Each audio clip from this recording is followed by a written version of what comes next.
In this video, I'm going to show you how to add some functions to your program that can help you test your game or debug your game.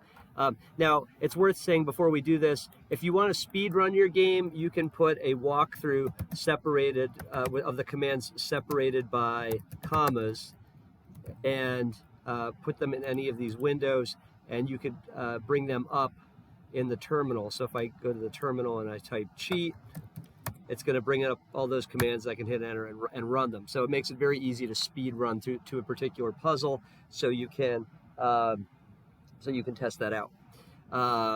However, maybe there's some other things that we could do.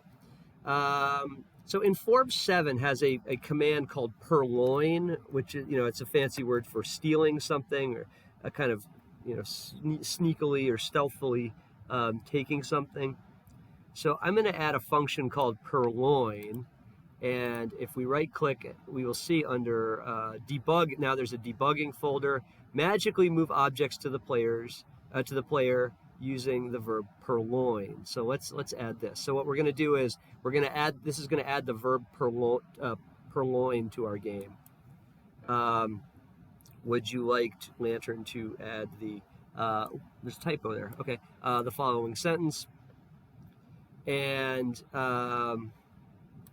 now we can purloin things. So if we try to purloin something and it's portable, it will say poof, and it will put it in our inventory.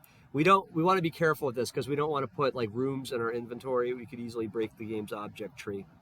So now let's go to verb checks, and on the verb purloin, let's say that we must supply at least one noun when using that. So we have to say what we want to purloin.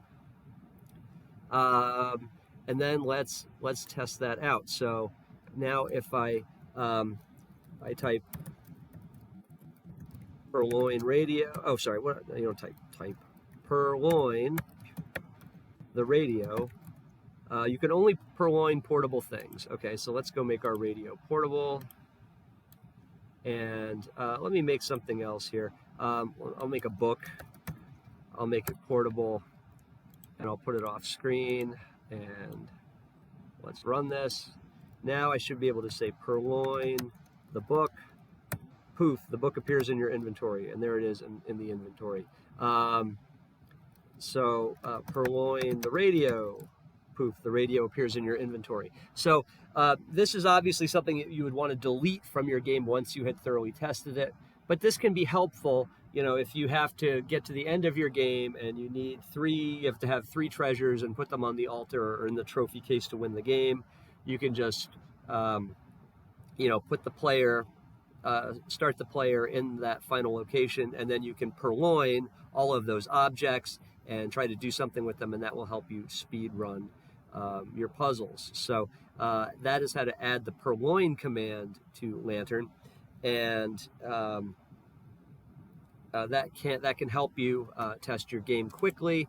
Although we also have the testing tab up here where you can paste in walkthroughs and then bring them up in the little test window here. So, but the purloin command can be kind of fun to have. And again, I ripped this straight off of Inform 7, but hey, it's a good idea. So, and if it helps you, it helps you. All right, well, there's the purloin command.